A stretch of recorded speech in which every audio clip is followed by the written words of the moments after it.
Alhamdulillah, segala puji dan syukur kita ucapkan atas segala nikmat yang Allah berikan kepada kita. Allah setiap hari menghindarkan kita dari sekian banyak masalah. Hanya karena kita nggak ngerti, bukan berarti nikmat itu nggak ada. Seringkali kita terhindar, makanya kita nggak tahu. Kita kadang-kadang menghargai nikmat Allah ketika kita dapat masalah terus dikasih jalan keluar. Tapi tanpa kita sadari sebetulnya ada nikmat yang lebih banyak yang Allah kasih ke kita setiap hari, yaitu dihindarkan dari masalah. Bukan hanya diberikan jalan keluar dari masalah, tapi dihindarkan dari masalah. Ini nikmat lebih gede lagi nih.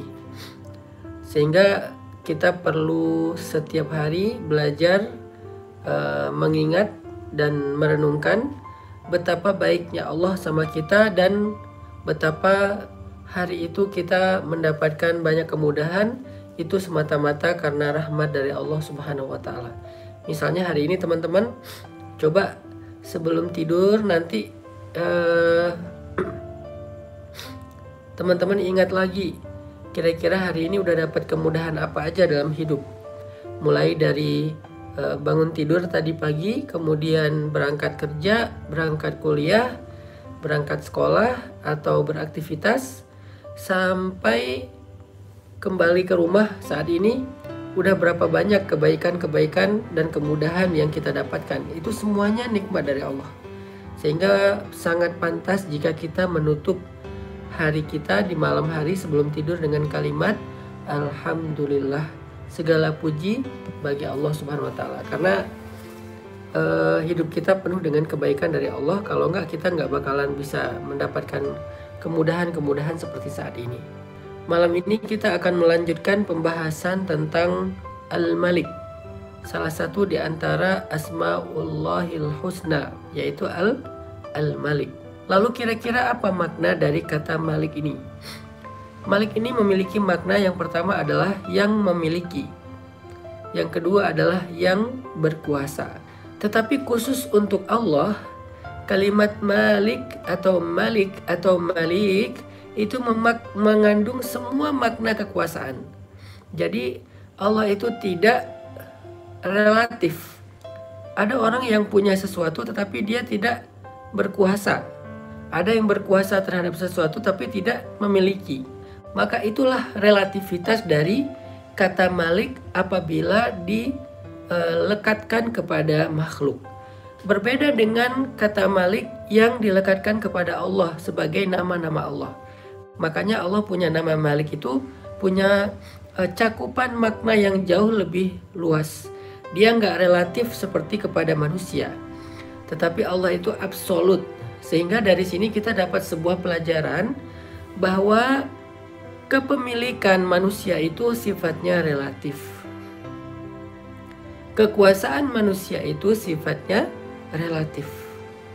Ada orang yang punya sesuatu tetapi tidak bisa ngapa-ngapain. Ada orang yang bisa ngapa-ngapain dengan sesuatu tetapi dia nggak memiliki. Lalu pelajaran iman apa yang kita dapatkan dari poin pertama ini?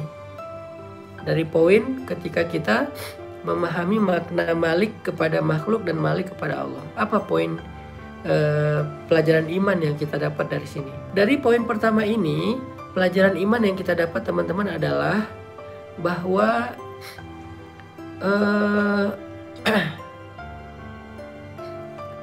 jangan terlalu bergantung kepada makhluk, di mana kepemilikan dan kekuasaannya itu relatif.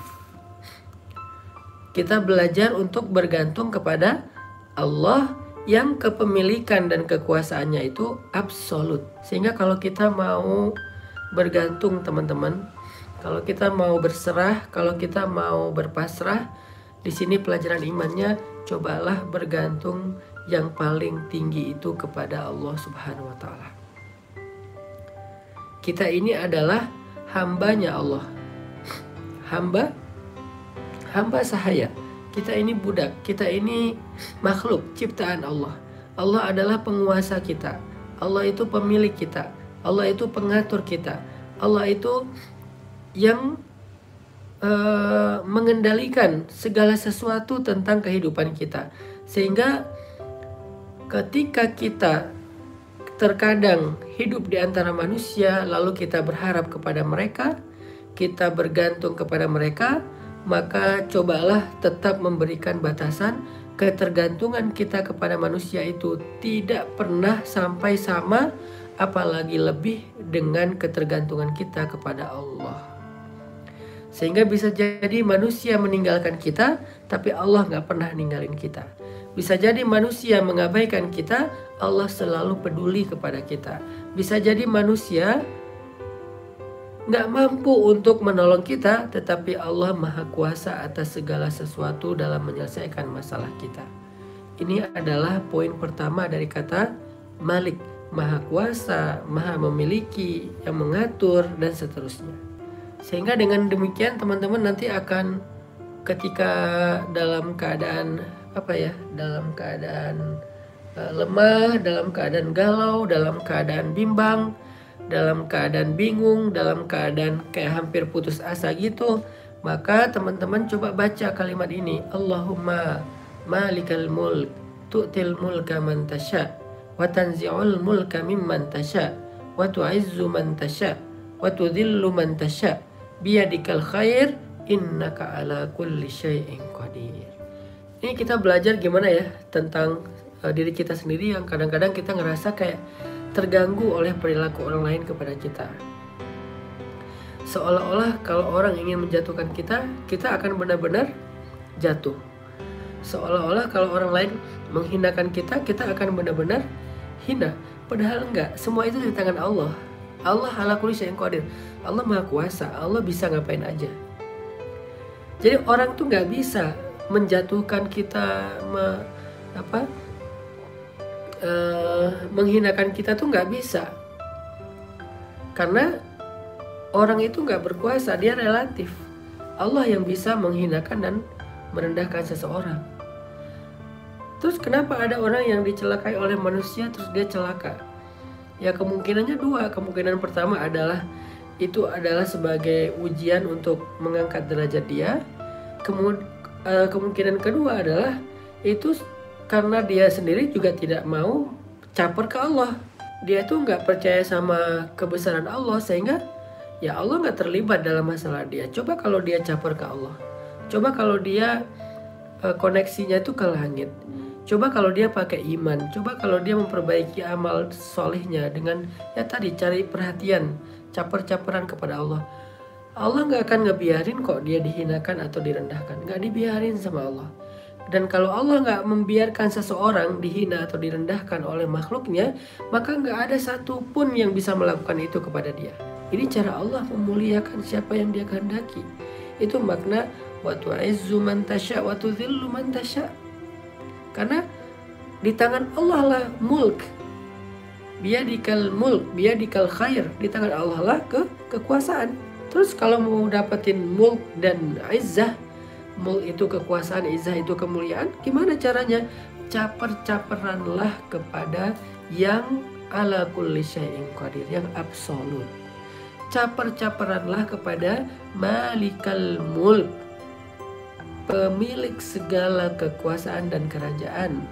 Caper-caperlah kepada biyadikal khair, yang di tangannya ada segala kebaikan. Caper-caperlah kepada dia. Siapa dia? Allah.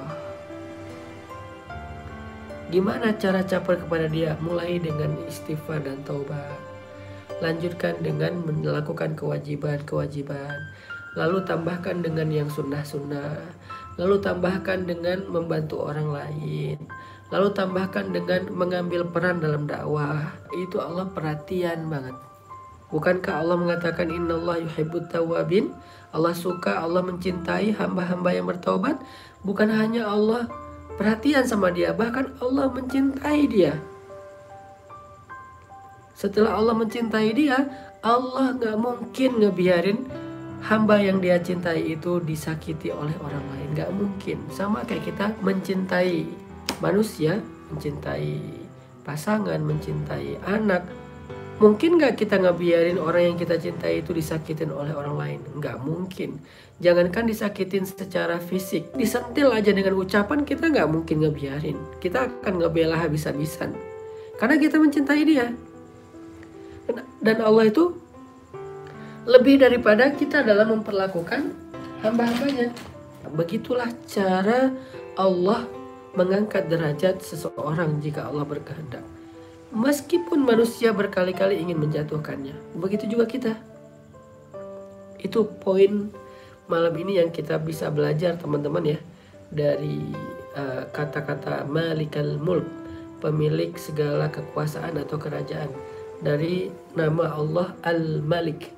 Jadi kita belajar satu hal aja dulu malam ini, belajar iman. Kita percaya bahwa segala kerajaan, kekuasaan, kemuliaan, kehinaan, jabatan, karir, itu semuanya di tangan Allah secara absolut. Karena kekuasaan dan kemuliaan itu ada di tangan Allah, maka yuk kita sama-sama bergantung kepada Allah dengan cara caper-caperan kepada Allah SWT.